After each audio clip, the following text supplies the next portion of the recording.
नमस्कार मित्रों, स्वागत है आपका मेकर ऑफ मॉडर्न टीचर पर।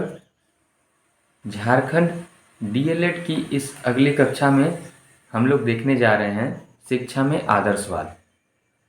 हमने धीरे धीरे बारी बारी से करके ये जानने की कोशिश की है कि फाउंडेशन 3, फाउंडेशन 4 इन पेपर में कौन कौन से क्वेश्चन कहाँ कहाँ से किस किस चैप्टर से बनते हैं।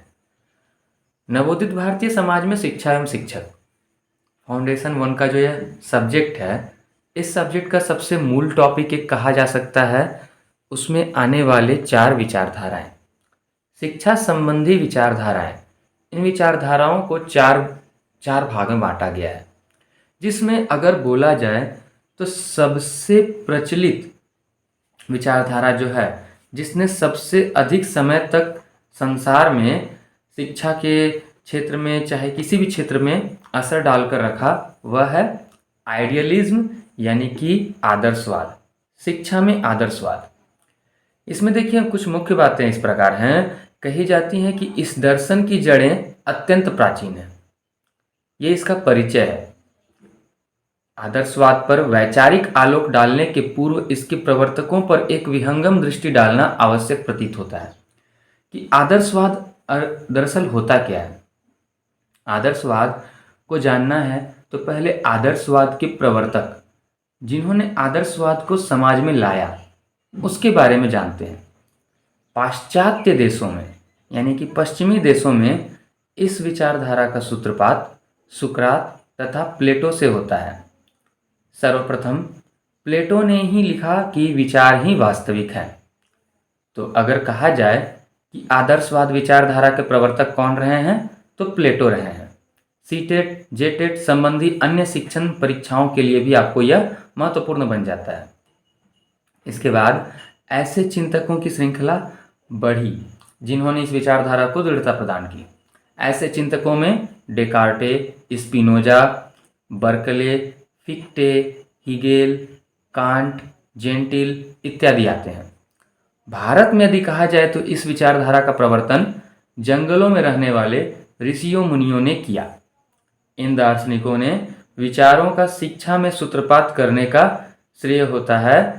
मतलब कि इस आइडियोलॉजी को, आदर्शवादी विचारधारा को शिक्षा के क्षेत्र में लाने का श्रेय अगर हम बोलते हैं तो कमेनियस, पेस्टालॉजी और फ्रोबेल को जाता है। यह एक भूमिका के रूप में आपने देखा। आगे देखते हैं। अगर इसकी शाब्दिक अर्थ की बात की जाए कि आदर्शवाद का शाब्दिक अर्थ क्या होता है, तो आदर्शवाद के लिए अंग्रेजी शब्द आइडियलिज्म प्रयुक्त होता है। आप सुने हैं। और आइडियलिज्म जो है, मौलिक भाषा अगर बोला जाए तो आइडियलिज्म है। इसके 2 भाग हैं। कौन कौन से? प्रथम है आइडिया और दूसरा है इज्म। प्रथम का अर्थ है विचार और द्वितीय का अर्थ है वाद। इस प्रकार संयुक्त रूप से उभर कर विचारवाद आता है, जो एन केन प्रकारेण विचारों को प्रमुख स्थान देता है। इस प्रकार हम कह सकते हैं कि आदर्शवाद विचारों का वाद है, यानी विचारों की सोच। आदर्शवाद की परिभाषा की बात करें तो जॉर्ज टी.डब्ल्यू. पैट्रिक की दृष्टि में भौतिकवाद पदार्थ को मन से पहले मानता है, किंतु आदर्शवाद मन को पदार्थ से पहले मानता है। इसका अर्थ क्या हुआ? पदार्थ यानी जिस वस्तु के बारे में आप बात कर रहे हैं, जिस विषय के बारे में आप सीख रहे हैं, जान रहे हैं या पढ़ रहे हैं। कहा जाता है भौतिकवाद पहला नंबर पे पदार्थ को रखता है, वस्तु को रखता है, विषय को रखता है, लेकिन आदर्शवाद पहले हमारे मन को रखता है, उसके बाद वह कहता है कि पदार्थ क्या है। ब्रूवेकर की बात करें तो आदर्शवादियों की मान्यता के अनुसार मन की केंद्रीय स्थिति से ही इस जगत को जाना जा सकता है।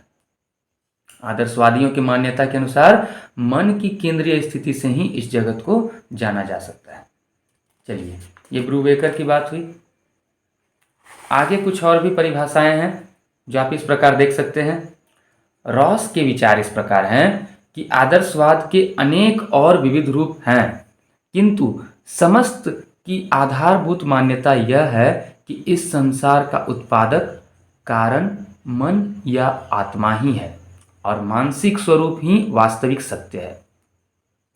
इन सब के अनुसार अगर देखा जाए तो कुल मिला के कहा जाए आदर्शवादी विचारधारा में मन को सर्वप्रमुख स्थान दिया गया है। कुछ विशेषताएं भी हैं आदर्शवादी की।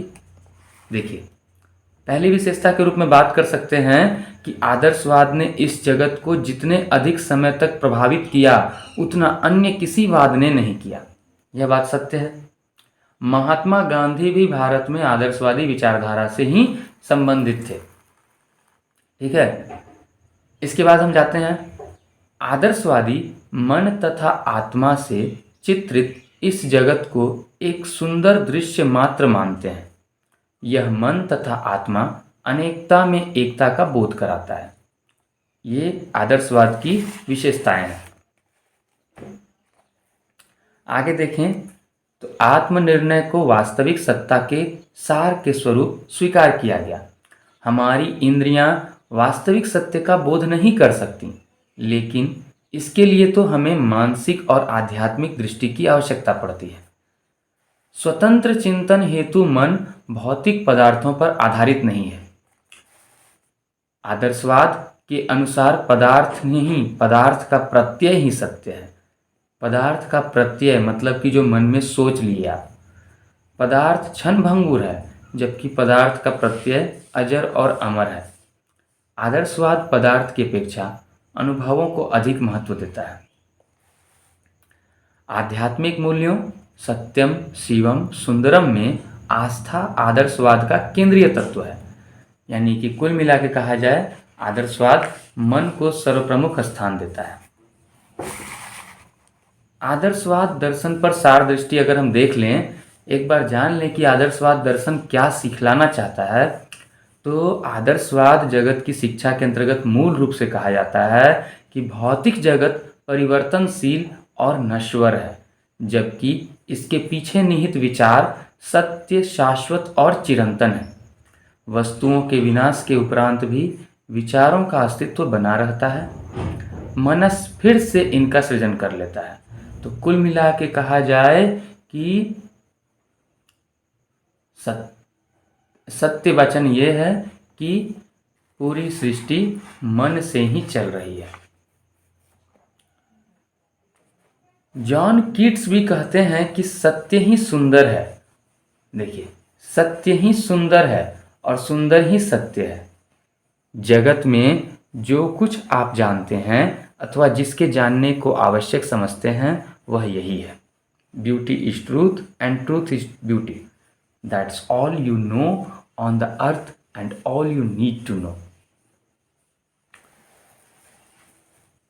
इन बिंदुओं पर एक झलक में हम समझ सकते हैं कि आदर्शवाद के बारे में भौतिक जगत की अपेक्षा आध्यात्मिक जगत अधिक महत्वपूर्ण है। आदर्शवाद की विशेषताएं समझ ले रहे हैं। इस सृष्टि का आधार पुद्गल नहीं मतलब वस्तु नहीं बल्कि मन है। मन तथा चेतन पूर्ववर्ती हैं, पदार्थ और एतद क्रियाएं बाद में आती हैं। मानसिक जगत ही इस भौतिक जगत को मूल्य और सार्थकता प्रदान करता है। भौतिक विज्ञान के द्वारा ही संसार को नहीं समझ सकता है, इसके लिए आध्यात्म की आवश्यकता पड़ती है।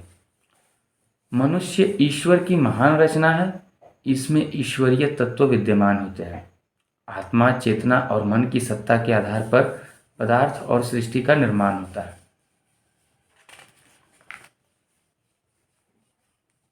अब अगर हम मूल रूप से जानना चाहें तो दर्शन के रूप में आदर्शवाद, यह दर्शन क्या होता है? दर्शन शब्द अंग्रेजी के फिलॉसफी से बना है।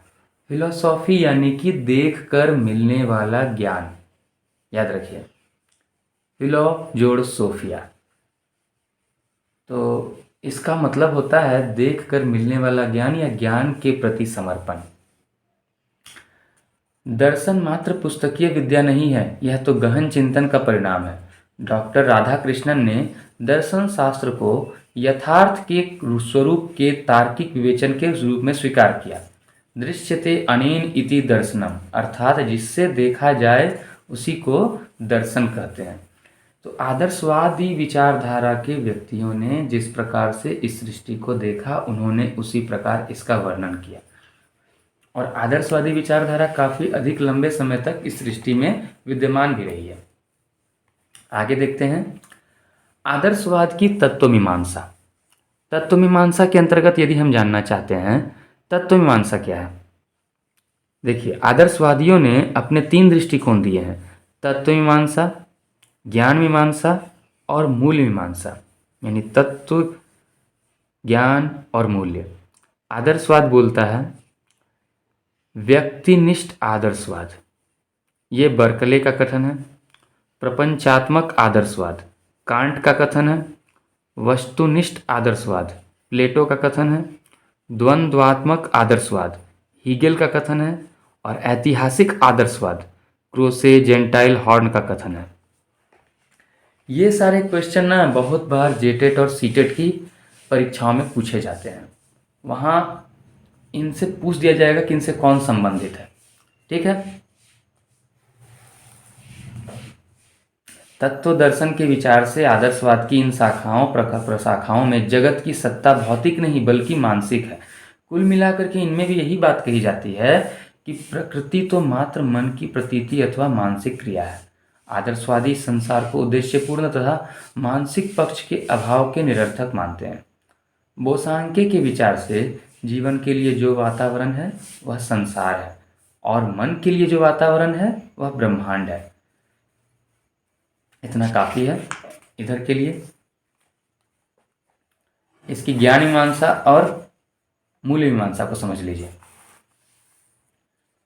आदर्शवादी विचारकों ने ज्ञान प्राप्ति के लिए केवल इंद्रियों को ही माध्यम नहीं माना। ज्ञान प्राप्ति के इंद्रिय जन्य प्रयास को इंद्रियानुभव माना गया है। इसके विपरीत दूसरा और अस्थायी माध्यम है तर्क बुद्धिवाद, यानी कि सोच समझकर।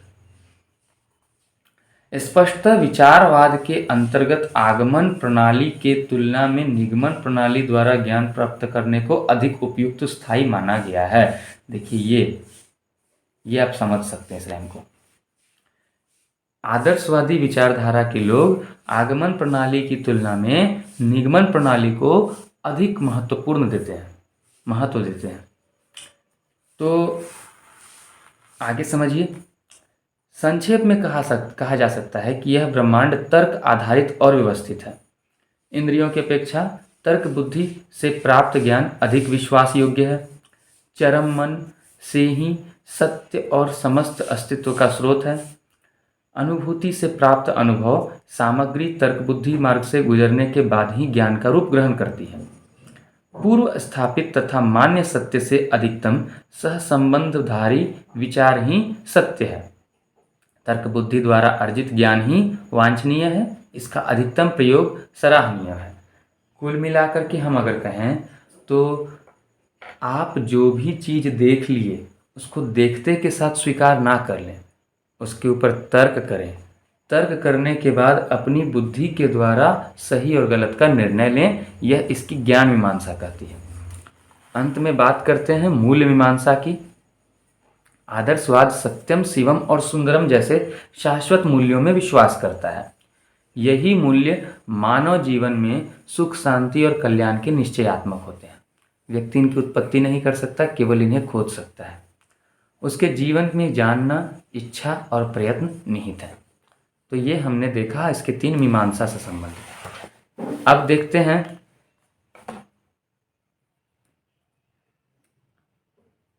देखिए यहाँ लिखा गया है कि आदर्शवाद के अंतर्गत शाश्वत मूल्यों का प्रावधान है। इसका सृजन नहीं अर्जन होता है। ध्यान दीजिए, इनका कहना है कि मूल्य जो हैं बच्चे या किसी के भी अंदर में सृजित नहीं होते हैं। आदतों का निर्माण करना ये आदर्शवादी विचारधारा से ही उत्पन्न है। शिक्षा मनोविज्ञान में आप पढ़ेंगे कि बालकों का अच्छी आदतों का निर्माण आप कैसे कर सकते हैं और आदतों का निर्माण क्यों किया जाना चाहिए, क्योंकि आदत अर्जित होते हैं, न कि निर्मित होते हैं, न कि सृजित हो जाते हैं। उनके अंदर आदत का निर्माण करवाना पड़ता है। मूल्य ही आदर्शवाद के सार तत्व हैं। मूल्य अथवा सार तत्व भौतिक अस्तित्व से पहले आते हैं और सदैव ग्रहणीय, अनुकरणीय और सराहनीय है। आदर्शवाद और शिक्षा की बात करें। अब शिक्षा में आदर्शवाद। आदर्शवाद के अंतर्गत चिंतन का मुख्य विषय यह रहा है कि वस्तु की अपेक्षा विचार जगत महत्वपूर्ण है। ये आप पढ़ते आ रहे हैं। विचारों का शुद्धिकरण इसलिए आवश्यक है ताकि इनसे व्यवहारों में शुद्धता लाई जा सके। यदि आप गलत सोच रख कर के ही किसी चीज़ को ग्रहण करेंगे तो गलत कार्य ही करेंगे। संस्कृति तथा सांस्कृतिक मूल्यों को प्रधानता है। व्यक्ति को महत्वपूर्ण स्थान है। सर्वाधिक महत्वपूर्ण पक्ष है आत्मदर्शन। आदर्शवाद आत्मदर्शन की ओर प्रेरित करता है। आदर्शवाद का कथन है कि व्यक्ति को अपने आप को पहचानने पर अधिक जोर देना चाहिए। आदर्शवाद के अंतर्गत इंद्रियों तथा प्रवृत्तियों को नियंत्रित किया जाता है ताकि व्यक्ति के अलौकिक जीवन को दिव्य बनाया जा सके। प्लेटो, कमेनियस, हर्बार्ट, फ्रोबेल आदि ने आदर्शवाद को शिक्षा में महत्वपूर्ण स्थान दिया है। ठीक है। दूसरी तरफ भारतीय परिप्रेक्ष्य में अगर कहें तो टैगोर, महात्मा गांधी, विवेकानंद, अरविंद घोष ने भी इस कार्य को आगे बढ़ाया है। समझ रहे हैं आप?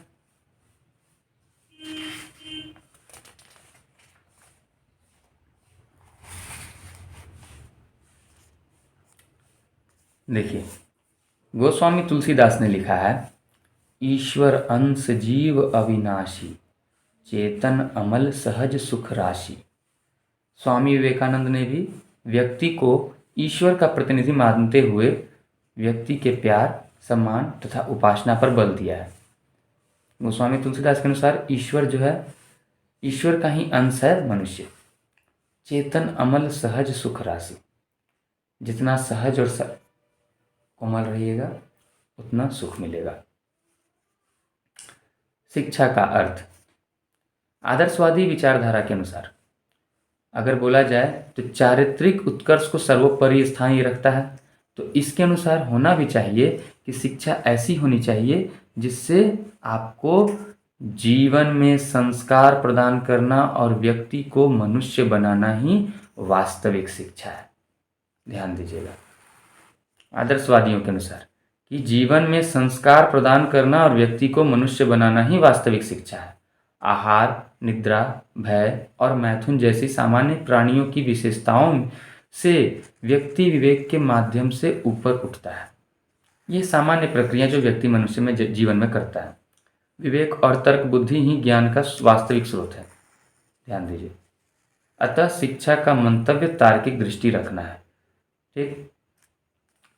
प्लेटो ने शिक्षा के विषय में लिखा है कि संसार में सबसे श्रेष्ठ और सुंदर कोई वस्तु है तो वह है शिक्षा। संसार में सबसे श्रेष्ठ और सुंदर कोई वस्तु है तो वह है शिक्षा। एक स्थान पर प्लेटो ने लिखा है, शरीर और आत्मा को जन्मजात योग्यता अनुसार पूर्णता की ओर ले जाना ही शिक्षा है। ठीक।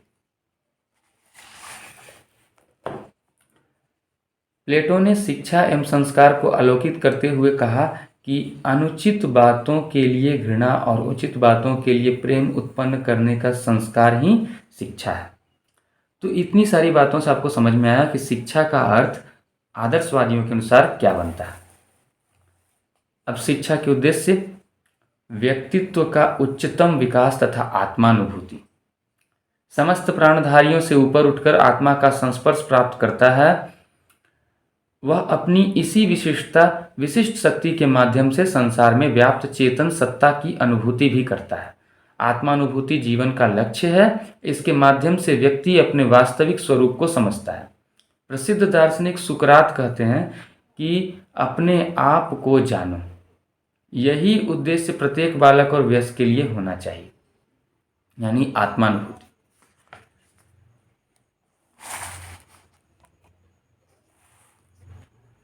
आगे देखिए, प्रसिद्ध दार्शनिक रॉस के अनुसार शिक्षा का उद्देश्य व्यक्तित्व के उच्चतम उत्कर्ष अथवा आत्मानुभूति अर्थात आत्मा की सर्वोच्च शक्तियों को वास्तविक रूप देना है। दार्शनिक रस्क भी इसी प्रकार कहते हैं कि शिक्षा का उद्देश्य व्यक्तित्व को ऊंचा उठाना अथवा गुण संपन्न करना है। इस व्यक्तित्व का मुख्य लक्षण है सार्वभौमिक मूल्यों से युक्तता। सत्यम शिवम और सुंदरम मूल्यों की प्राप्ति, यानी कि मूल्य अच्छे हों, यही हम कह सकते हैं कि शिक्षा का मूल उद्देश्य होना चाहिए। सत्यम शिवम और सुंदरम अलग नहीं है, यह तो व्यक्ति ही है जो अपनी शक्ति के अनुसार कभी सत्यम और कभी शिवम तथा कभी सुंदरम का ज्ञान प्राप्त करता है। अनेक व्यक्ति अनेक रीति से इसकी प्राप्ति और साधना करते हैं।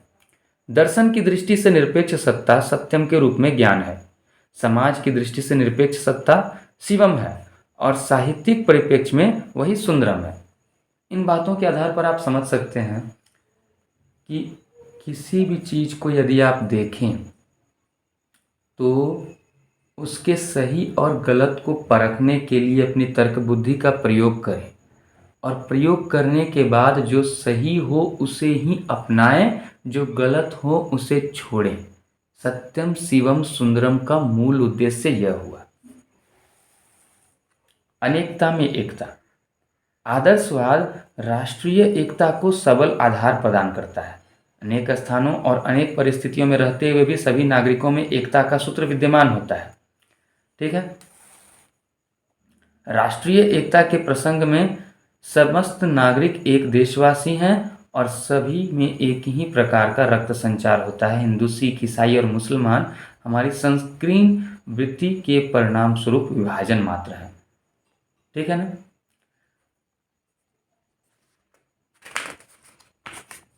और कुछ विषयों पर चर्चा कर लेते हैं। सांस्कृतिक विरासत की संरक्षण एवं समृद्धि। हमें अपनी संस्कृति, अपनी विरासत, अपने सांस्कृतिक समृद्धि की ओर ध्यान देना चाहिए। देखिए, साहित्य और संस्कृति हमारे आचरण और मर्यादाओं का लेखा जोखा है। मानव की कल्पनात्मक उड़ान की दिशा यहीं से मिलती है। महापुरुषों के आदर्श एवं मर्यादित आचरण से नई पीढ़ी को सद्दिशा मिलती है। भावी पीढ़ी को इस अमृत तत्व से परिचित कराना, जिससे वे सद आचरण की ओर प्रवृत्त हों एवं आध्यात्मिक मार्ग का अनुसरण कर स्वानुभूति कर सकें, आदर्शवादी शिक्षा के उद्देश्यों में आता है। ठीक। पवित्र जीवन की प्राप्ति। आदर्शवाद अपनी वैचारिक सत्यता के कारण आज समय की तेज आंधी के बीच टिका हुआ है। फ्रोबेल के विचार में आदर्शवादी शिक्षा का उद्देश्य है पवित्र जीवन की प्राप्ति। उसके अनुसार शिक्षा का उद्देश्य भक्तिपूर्ण, पवित्र एवं कलंक रहित अर्थात पवित्र जीवन की प्राप्ति है। शिक्षा के व्यक्तिगत तथा सामाजिक उद्देश्य। व्यक्ति और समाज की दृष्टि से शिक्षा के उद्देश्यों का विवेचन हुआ है। व्यक्तिगत उद्देश्यों के अंतर्गत जेंटिल ने आत्मानुभूति को शिक्षा के अंतिम उद्देश्य के रूप में स्वीकार किया, जैसा कि उधर प्लेटो, अरस्तु ने भी कहा है, सुकरात ने भी कहा है। H.H. हार्न ने सत्यम शिवम और सुंदरम को आध्यात्मिक कार्य के रूप में स्वीकार किया, उत्कर्ष के रूप में मान्यता दी है। इस प्रकार वैयक्तिक विकास के लिए आत्मानुभूति आवश्यक है और इसी के माध्यम से ज्ञान, सद्गुण और वास्तविक आनंदानुभूति प्राप्त है। तो इस प्रकार से आपने शिक्षा के उद्देश्य तक को देखा आदर्शवाद के अंतर्गत। इस प्रकार अब आगे हम जान लेते हैं देखिए, इधर कुछ कथन आपको मिलेंगे।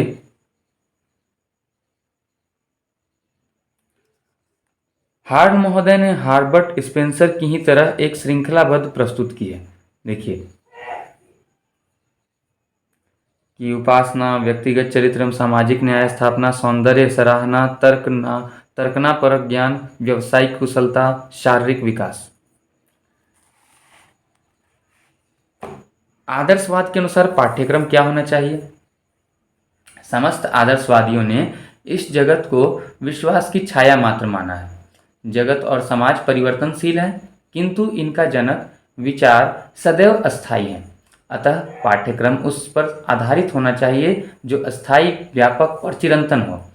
यहाँ यह उल्लेख अनावश्यक न होगा कि विज्ञान से प्राप्त ज्ञान कोई नवीन नहीं है, बल्कि यह अभी तक मनुष्य द्वारा अप्राप्त था। मतलब विज्ञान द्वारा जिस ज्ञान की प्राप्ति होती है, ऐसा नहीं है कि वह कोई नया ज्ञान है। हाँ, हम लोग उस ज्ञान को अभी तक जान नहीं पाए थे। मानव ने अपने प्रयास द्वारा मात्र इसका अनावरण कर लिया है।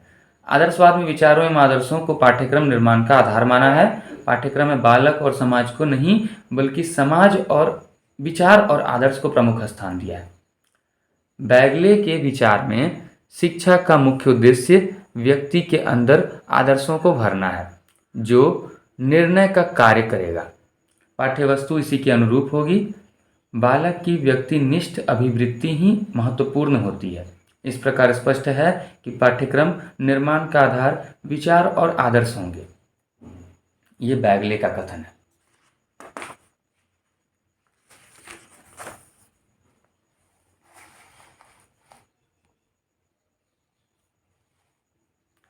ध्यान देते हैं तो प्रकृतिवादी और प्रयोजनवादी जब वर्तमान अनुभव और उपयोगिता की बात करते हैं, तो आदर्शवादी संपूर्ण मानव जाति के आध्यात्मिक और सांस्कृतिक, देखिए, प्रकृतिवादी और प्रयोजनवादी जब वर्तमान अनुभव और उपयोगिता की बात करते हैं, तो आदर्शवादी संपूर्ण मानव जाति के आध्यात्मिक तथा सांस्कृतिक अनुभवों को विचार केंद्र में रखते हैं। मतलब उन लोग अनुभव और उपयोगिता की बात करते हैं और इस संपूर्ण मानव जगत के आध्यात्मिक और सांस्कृतिक अनुभव को। अतः पाठ्यक्रम बालक केंद्रित की अपेक्षा आदर्श केंद्रित होगा। इसमें शिक्षक को महत्वपूर्ण स्थान दिया गया है, याद रखिए।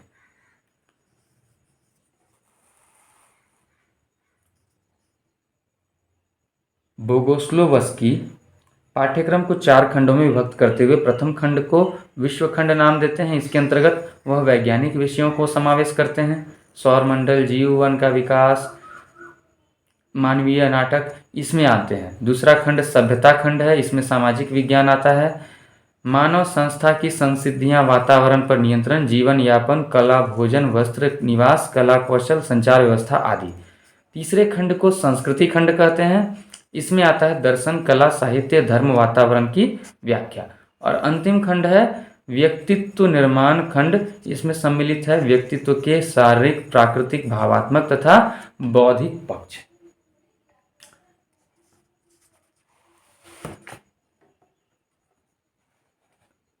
हार्वर्ड के विचार में एक शब्द जो सर्वोत्तम ढंग से शिक्षा को अभिव्यक्त कर सकता है, वह है नैतिकता। तो कुल मिला के देखा गया है कि पाठ्यक्रम में निम्न प्रकार से समाविष्ट कर व्यवहारिक रूप दिए हैं। देखिए, अगर हम देखें तो प्लेटो के अनुसार आदर्शों एवं विचारों की सर्वोत्कृष्टता को स्वीकार करते हुए सर्वोत्तम अच्छाई, सत्यम, शिवम एवं सुंदरम की प्राप्ति पर अधिकांश ऊर्जा लगा दी है। और इसी के अनुसार निम्न प्रकार से उन्होंने पाठ्यक्रम बनाया कि पाठ्यक्रम 3 चीज़ों पर आधारित होनी चाहिए। बौद्धिक या मानसिक क्रियाएं, जैसे कि भाषा, साहित्य, इतिहास, भूगोल, गणित, विज्ञान आदि, इन पर आधारित। नैतिक क्रियाएं, धर्म, नीति शास्त्र, अध्यात्म शास्त्र आदि के द्वारा। और सौंदर्यात्मक या कलात्मक क्रियाएं, इन 3 क्रियाओं के आधार पर पाठ्यक्रम का निर्माण होना चाहिए। आदर्शवादी पाठ्यक्रम के बारे में कथनीय है कि यह बालकों को दिव्य जीवन की ओर प्रवृत्त करता है। अब कुल मिलाकर के हम इस प्रकार देख सकते हैं कि आदर्शवादी विचारधारा में पाठ्यक्रम क्या है। तो आदर्शवादियों के अनुसार जो शिक्षण विधियां हैं, मेथड्स ऑफ टीचिंग, वो क्या रखी गई हैं। आदर्शवादी पाठन विधियों पर प्रकाश डालने के पूर्व यह कहना आवश्यक प्रतीत होता है कि यहाँ शैक्षिक उद्देश्यों के निर्धारण में ही अधिकांश ऊर्जा व्यय की गई है। अर्थात शैक्षिक उद्देश्य यानी जो आप पढ़ा रहे हैं उसके उद्देश्य निर्धारित हैं और वो पूरे होने आवश्यक हैं। इन किन प्रकार इन शैक्षिक उद्देश्यों को मन में स्पष्ट रूप से धारित कर लेने पर बल दिया गया है, यानी कि यहाँ कठोर नियम अपनाए गए हैं। आज जितने भी आप आदर्श विद्यालय देखेंगे, जैसे कि बात की जा सकती है मिशनरीज स्कूल, ट्रस्ट स्कूल, इन स्कूलों में ICSE बोर्ड, इन स्कूलों में खासकर इन पर विचारधारा जोर दिया जाता है। प्रसिद्ध विचारक बटलर अपनी पुस्तक 4 philosophies and their practice in education and religion में लिखते हैं कि आदर्शवादी किसी विशिष्ट शिक्षण विधि को अच्छा नहीं मानते। आदर्शवादी अपने आप को विधियों का सृजनकर्ता तथा निर्धारक मानते हैं, न कि किसी एक विधि का दास। तो कुल मिला के कह सकते हैं आदर्शवादी की कोई एक शिक्षण विधि नहीं है। फ्रोबेल का मानना है कि खेल में शिक्षण विधि भी अपनाने में हिचक नहीं होनी चाहिए। ठीक। आदर्शवादी की सबसे पुरानी विधि जिसके प्रतिपादक महान सुकरात हैं, प्रश्नोत्तर विधि। व्याख्यान विधि बालक को मूर्त से अमूर्त की ओर ले जाती है, बालक के बौद्धिक और प्रत्यय ग्रहण क्षमता को विस्तारित करती है। इसकी व्यापकता को पूर्व माध्यमिक स्तर से विश्वविद्यालय स्तर पर आसानी से देखा जा सकता है। आगमन निगमन विधि द्वारा बालकों की तार्किक शक्तियों का विकास करने में सहायता मिलती है। ठीक है।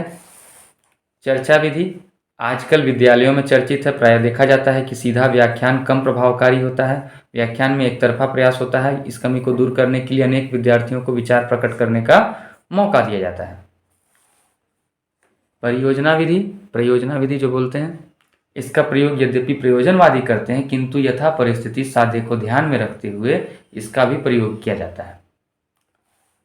अब आदर्शवादी के अनुसार शिक्षक और छात्र कैसे होने चाहिए? शिक्षक को आदर्शवाद में अत्यंत उच्च स्थान प्राप्त है। वह अपने व्यक्तित्व तथा कृतित्व के माध्यम से विद्यार्थी के सम्मुख ऐसी पृष्ठभूमि तैयार करता है जिसको प्राप्त कर विद्यार्थी परम सत्ता की अनुभूति करते हैं। कुल मिला के कहें तो यहाँ शिक्षक को प्रथम यानी कि मुख्य रूप में रख दिया गया है और विद्यार्थी को गौण कर दिया गया है।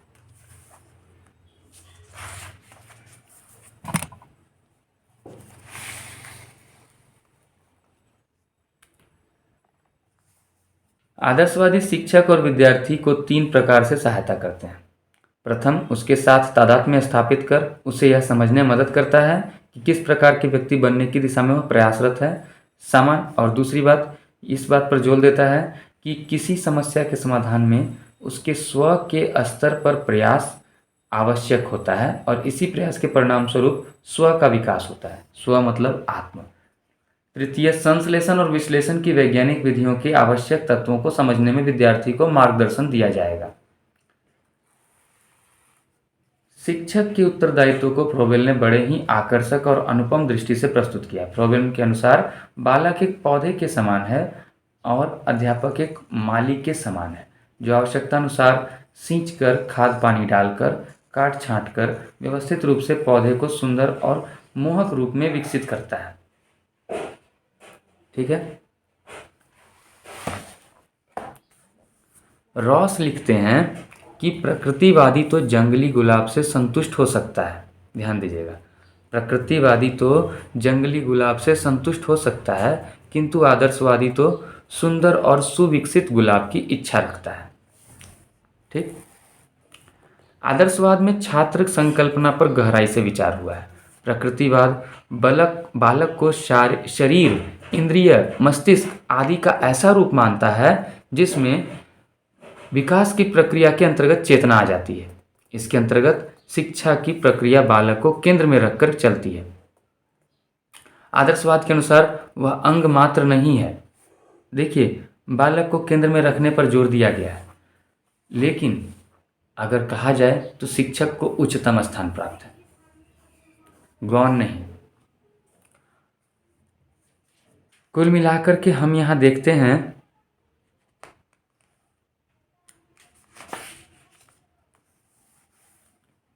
आदर्शवाद और अनुशासन पर बात कर लेते हैं। एक समय था जब विद्यालयों में कठोर नियंत्रण का वर्चस्व था। बच्चे के किसी उच्च श्रृंखल व्यवहार पर विद्यालय में स्वाभाविक रूप से दंड का विधान था। ऐसी मान्यता थी कि यदि दंडे का प्रयोग नहीं हुआ तो बालक बिगड़ जाएंगे। हॉर्न महोदय ने लिखा है कि बाह्य रूप से ही अनुशासन का प्रारंभ होता है, किंतु इसके आंतरिक स्वरूप हेतु समीचीन होगा कि इसका अंत आदत निर्माण तथा आत्मनियंत्रण द्वारा हो। यानी कि बालकों के अंदर में, बालिकाओं के अंदर में, बच्चों के अंदर में आदतों का निर्माण किया जाए। इसीलिए आदर्शवादी व्यवस्था में प्रभावोत्पादक अनुशासन को स्वीकार किया गया है। अध्यापक अपने आदर्शों एवं आचरण से विद्यार्थी को सत्यम, शिवम एवं सुंदरम जैसे शाश्वत मूल्यों की प्राप्ति हेतु प्रभावित और प्रेरित करता है। यानी शिक्षक को देखकर के ही बच्चे सीखेंगे। सार रूप में यह कहा जा सकता है कि आदर्शवाद बालक को सीमित स्वतंत्रता का सुझाव देता है, क्योंकि आधिक्य से हानि की संभावना बढ़ती है। प्रभावोत्पादक अनुशासन, स्वानुशासन आदर्शवादी व्यवस्था ही की सुगंध है। इसीलिए कहें ना, जितने मिशनरी स्कूल देखेंगे, आईसीएसई बोर्ड देखेंगे जहाँ कठोर नियम पालन होते हैं, जैसे सैनिक स्कूल हैं, ये आदर्शवादी विचारधारा पर आधारित है। आदर्शवाद और वर्तमान शैक्षिक परिप्रेक्ष्य की बात करें कि आज के युग में आदर्शवादी विचारधारा कैसी है। दार्शनिक दृष्टि से तत्व ज्ञान और मूल्य मीमांसा के माध्यम से जीवन के सार तत्व विचार को अमर और दिव्य बनाने पर बल दिया गया। व्यक्ति से अधिक उसके आचार और व्यवहार को महत्ता प्रदान की। शिक्षा के उद्देश्यों में सत्यम, शिवम और सुंदरम जैसे चिरंतन मूल्य आज भी लोगों की प्रेरणा के विषय बने हुए हैं, और पाठ्यक्रम में मानवतावादी मूल्यों की अनुभूति आवश्यकता को निर्धारित किया। शिक्षण विधियों में प्रश्नोत्तर, व्याख्यान, वाद विवाद आदि का महत्व घटने के स्थान पर बढ़ ही रहा है।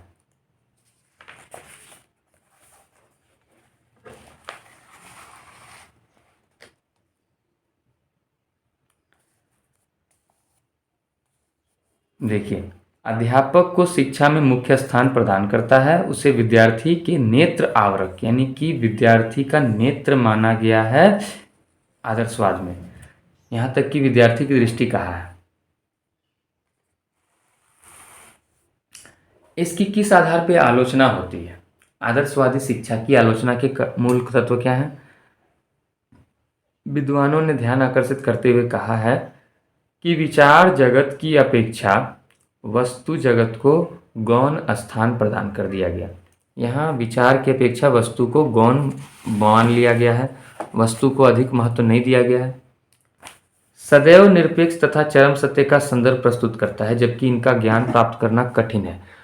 आप जो बोलते हैं सत्यम, शिवम, सुंदरम, आत्मानुभव, यह हमेशा सही नहीं हो पाता है, और हर एक विद्यार्थी के साथ नहीं। आध्यात्मिक जीवन पर अधिक ध्यान देकर भौतिक जगत की उपेक्षा शिक्षक को सर्वोच्च स्थान देता है। उसमें विकार की कल्पना तक नहीं की जाती, कि मतलब शिक्षक गलत हो ही नहीं सकते। आदर्शवाद की अधिकांश ऊर्जा लक्ष्यों के निर्धारण में ही व्यतीत होती है, न कि शिक्षण विधि आदि में। पाठ्यक्रम में मानवीय शास्त्रों की अपेक्षा विज्ञान को गौण स्थान प्राप्त है, मतलब कि यहाँ विज्ञान को अधिक महत्व नहीं है। शिक्षण में क्रियात्मक पक्ष की तुलना में मौखिक और मानसिक पक्ष पर अधिक ध्यान दिया गया है। शिक्षण विधियों में वैज्ञानिक और मनोवैज्ञानिक दृष्टिकोण का अभाव है। तो इस प्रकार हम देखते हैं कि आदर्शवादी विचारधारा के कौन कौन से आलोचनात्मक बिंदु हैं, और बस इस प्रकार आज हमने देखा शिक्षा में आदर्शवाद। अगली कक्षा में बहुत जल्द ही हम झारखंड डीएलएड के एक इम्पॉर्टेंट टॉपिक के साथ उपस्थित होंगे। तब तक के लिए धन्यवाद।